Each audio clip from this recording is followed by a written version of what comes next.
Okay, so this recording is following the introduction that we just did to the actual rubric outline for Module A, Comparative Study Text and Context, focusing on Pride and Prejudice and Letters to Alice. So the first half of this essay, so you want to pick an idea for the first half of your essay and then another idea for the second half of the essay. Now, obviously, I'm going to suggest things that you can talk about in each of those halves, but don't feel like you are constricted to talking about those two particular ideas. One of the reasons for why it works really well for you to split your ideas into two is so that you're really evidently drawing connections between the two texts. So obviously it's really important that you keep a structure that allows you to draw connections between the texts, but doesn't necessarily mean that you have to have, one sentence on one text and then and then the next sentence on the other text, because that could get quite confusing as well. Okay, so you want to kind of have a common idea you're going to start with. So what I've suggested you do for this particular one is for paragraphs 1 and 2, consider how the roles of women have evolved over time and even through the texts themselves. Okay, so by having that kind of broad focus, you can then go more into depth with how Austen develops on the notion of the roles of women, and then you can compare that or contrast that with how Weldon portrays that. Okay, and in doing so, we can see very evidently the developments that's happened over time between the two, the texts and their exploration or their depiction of women and women's roles. Okay, great. So going into paragraph 1, the key thing that there is to talk about is the conventional view or expectation of women versus the one that Austen is creating in this particular text. So probably a big reason for why Austen is still relevant today is because she does not align herself with the expectations of that particular period. Okay, so women in the Georgian era were considered incapable of being rational, essentially, which is a notion greatly contested by, say, an early feminist writer such as Mary Wollstonecraft. Okay, so clearly that's revolutionary for the time, though. Okay, so what we then get in Austen's novel is we get an overwhelming depiction of how women are, irrational and silly, and then we get this new archetypal woman emerging. So that's just like an ideal woman emerging, which is Elizabeth, who not only depicts a capacity to be rational, but also someone who has the ability to grow and develop. Okay, so she's an introspective individual. She's open to and willing to, and demonstrates that willingness to change and grow and evolve. So we see a lot more depth in her character than, say, Mrs. Bennet, who really does not change at all from the beginning to the end of the novel. So she's just as silly and irrational throughout the whole thing, and in contrast to Elizabeth, who starts off clearly a lot more favourable in terms of the rationality and the quickness that she has, that her father talks about, and she even evolves that to a large extent in her character development. Okay, so those are the things that we're going to be going into for this paragraph.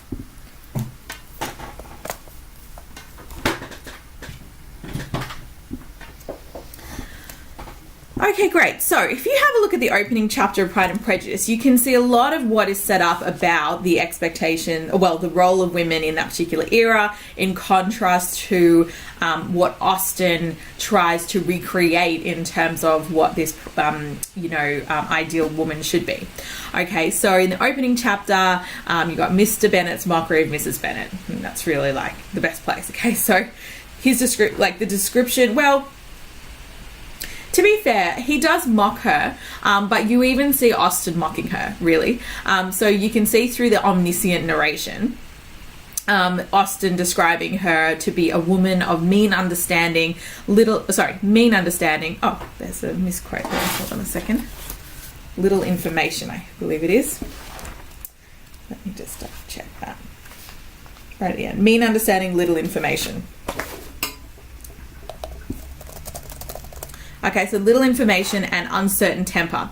Okay, so when you're having a look at the technique used there, so firstly, as I've already suggested, omniscient narration is used where we get the opinion of the author towards this particular character. And then we've got, the use of things like belittling adjectives. So adjectives isn't always the best technique to use, but it's quite a good, you could at least say, belittling diction maybe or something if you prefer that. But in any case, something that kind of puts her down or illustrates her to be an unfavorable character. Belittling adjectives: mean, little, uncertain. Okay, so all of these sort of illustrate like a limited capacity she has. Uncertainty is also like when she's got an uncertain temper, she's just clearly unreliable, unpredictable, completely emotional, really going towards a whole irrational aspect. Okay, and then you have how Mr. Bennet characterizes all the other women except for Lizzie. So they're all silly and ignorant like other girls, so he's just banded everyone in the same category. But Lizzie has something more of a quickness than her sisters. Okay, so immediately we get a juxtaposition between the typical female character and then Elizabeth, okay, and what she's going to provide in the story, okay. Going on from there, there's a discussion that happens, what chapter is that? I'm not sure exactly what chapter, but it will be the point where Elizabeth and Jane are staying at Pemberley. Here we go. So it's actually chapter 8 of volume 1. So what basically happens is they have this whole conversation about what makes a woman accomplished, okay? So Miss Bingley claims that a woman must have a thorough knowledge of music, singing, drawing, dancing, and the modern languages to be considered accomplished. Okay, so have a look there at the use of a cumulative listing that has the list appears substantial and qualitative. The fact that, so many things like music, singing, drawing, dancing, like all these things. Yet what you can see about these actual qualities is they're very much creatively based. Nothing really here in terms of intellectual or rationality coming into it. And this is very much in alignment with the limited expectations of females' intellectual capacity in this era. Okay. All right, so as I've already touched upon, Elizabeth becomes this, or is represented to be this new contemporary woman, okay, that I would say Austen then has her readers aspire towards.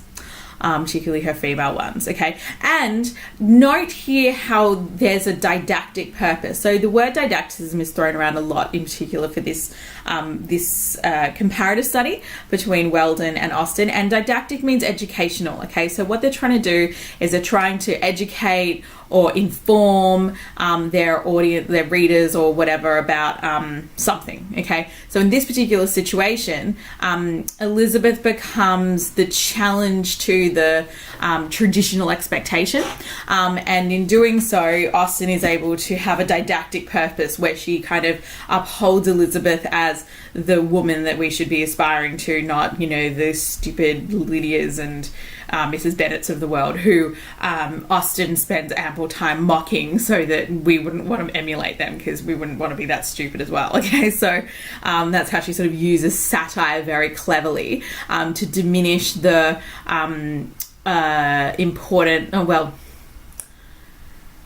diminish our value for the qualities Mrs. Bennet and Lydia have. Okay, so that we don't want those, we want the ones Elizabeth has. Okay.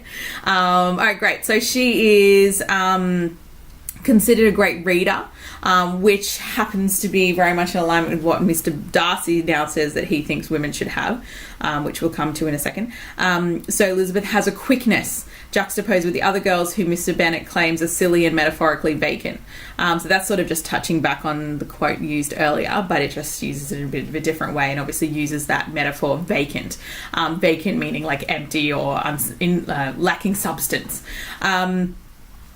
Okay, and then you've got Mr. Darcy, who for the period is really like the most respectable voice there. Okay, so he's male, he's rich, and he's, of a really high class. Okay, so his view is an extremely highly respected one. Okay, so again, we're more likely, or the reader of the time would have been more likely to go along with his view. So he says of women that she must add yet something more substantial in the improvement of her mind by extensive reading. So through the use of, the diction more substantial, it does clearly imply that the previous list lacks substance. So the list of, singing, drawing, dancing, those qualities. Okay. But either way, there's a value for the improvement of her mind. Okay. Key. If you don't use any of that quote, outside of that bit, that's a really good bit to use, because obviously, given that then Elizabeth is a great reader, she then is set up to be the one that we're aspiring to. Okay. Consider as well, and I did mention this briefly, that Elizabeth evolves over the course of the text. Okay. So initially this text was entitled First Impressions, okay, which is very much looking at her and the fact that she had a first impression, and that evolved and she changed as a person, and then it changed to Pride and Prejudice. So what we get there is that Darcy has pride and she has prejudice. So what may be the case is that kind of balances out that both of them need to develop those particular qualities that don't really serve them or are limiting them.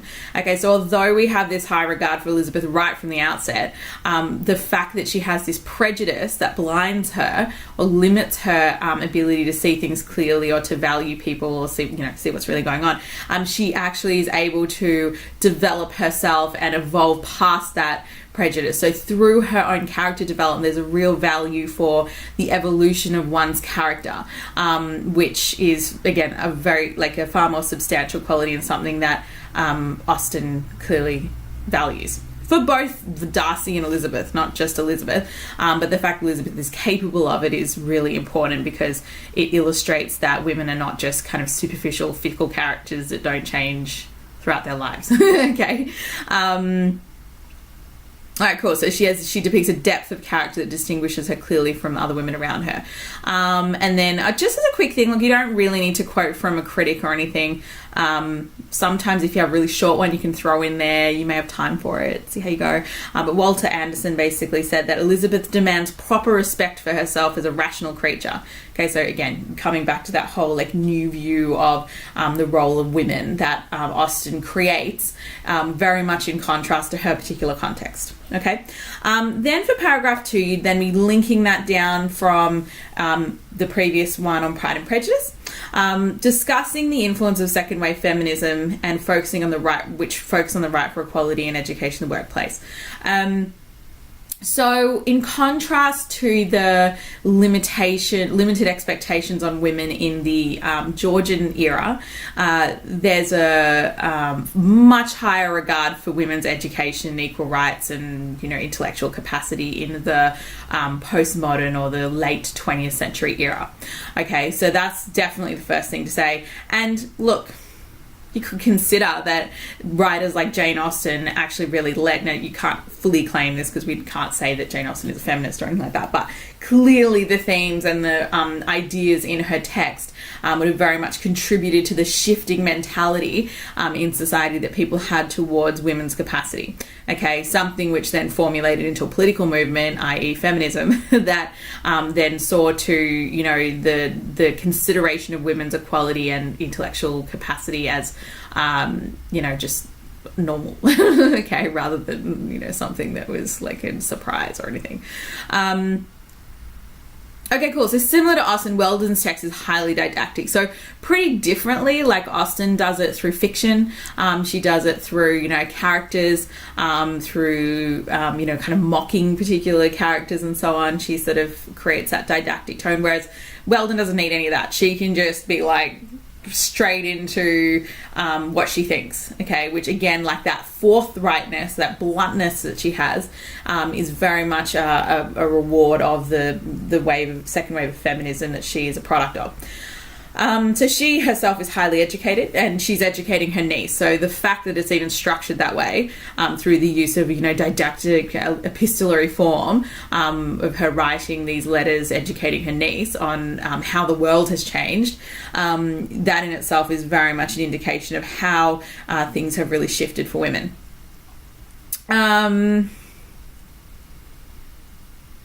Yeah, so she sort of, and so she starts by, immediately chastising her niece and her niece's belief that Austen is boring, petty, and irrelevant. Instead, educating her to see that Austen as a metaphorical little square window on the world. So, something that you could actually link to this is Betty Friedman, who was a very famous feminist. She actually has this really good quote, I'm going to actually just include in here. So Betty Friedman basically made this comment that rights have a dull sound to those who have grown up after they have been won. So that's a really interesting quote, because it's sort of implying that, given Aunt Faye's niece has grown up after the second wave of feminism, to her it's just like, oh, whatever, that's just normal, you know what I mean? Like, oh, Austen is so boring, petty, and irrelevant. Like, that's just so, not relevant to us now. But really, she is a product of writers such as Austen, who actually created this new view of women. And so while she sort of takes that for granted, as Betty Friedman kind of suggests of the other women, which I would totally agree with from my perspective as well. Like, it's really just a normal thing that I would be educated and get an opportunity to go to university, like, obviously. But really, like, that is just not something that would have been possible 60 years ago for women. It would have been extremely challenging, 60, especially like over 100 years ago. So you sort of get this idea that, to start with, Aunt Faye's niece doesn't have an appreciation for that. And probably that even resonates with the reader, because I think to a large extent we don't have an appreciation for that. But obviously her text is, having us gain that appreciation. Okay. So, okay. And then she starts basically explaining what's going on in Weldon's text. Okay, so Austen's text. So she's talking about how Elizabeth brought neither land or money to Darcy, but she brought intelligence, vigor, and honesty. So again, she's just clarifying the qualities that we could already see in Austen's text. Consider, and I did mention this, consider Weldon's tone of writing. She's far less ironic than Austen, and uses forms such as high modality and an instructional, didactic, direct tone to just depict her ideas. We'll go a bit later into the kind of factual evidence she uses to illustrate the limitations women had because they didn't have the opportunities of an education or something, or a profession. They're very much limited. So, but one thing I want you to consider, which is a great link to actually draw between Elizabeth's evolution of character and what Faye Weldon writes about. Weldon, to a large extent, actually discredits herself. So what she does is she sort of says things and she sounds really non-fictional. And I did mention this earlier, where it sounds like she's just writing this non-fiction text, but then as we look further into it and as it progresses, she actually starts sort of contradicting herself. She said certain facts previously, and then she's like, no, it's not that, and so on. So what that actually does is it actually forces readers to not just accept everything that Faye Weldon writes, but to actually consider or challenge those particular views. Okay, so which really is in alignment with Austen's initial creation of a woman that is going to think critically, okay, rather than just kind of accept things as it is. Okay, because Elizabeth definitely doesn't do that in her text, and obviously Austen doesn't do it in her context, and then Faye Weldon sort of forces us not to do it with her text. Okay, so similar to Elizabeth's capacity to change and grow as an individual, Weldon displays a narrative instability or unreliability which forces the reader to question her, think critically, and come to their own conclusions. Okay, so this is something really important for you to mention in relation to that kind of value that exists between both of the writers. okay, which is to think critically and so on. So she actually refers to her own contradicting views. So she says, fiction is much safer than non-fiction. You can be accused of being boring, but seldom of being wrong. So clearly then we're like, oh, how much is she actually then made up, okay, without being accused of anything, because if it was a fiction then she can write whatever she wants anyway, so you can't be wrong. But either way, in considering her text as a non-fiction, the reader is thus led to question Weldon's overall credibility. Okay, so it's not a non-fiction. That's the whole point I'm trying to come to, right? I misread that. So in considering her text as a fiction, the reader is thus led to question Weldon's overall credibility despite the didactic factual tone evidence throughout the book. Okay, so all the point to come to there is that, similar to the way in which Elizabeth, critically evaluates changes and evolves in her view of her society and even of herself, we are also forced to do a similar thing through the way that Weldon has constructed this particular book. So we can see clear connection there. I'd probably call it more an implicit connection, let's say, for that one. But either way, it's a connection nonetheless. Okay? So the next recording will be covering the next half of the essay.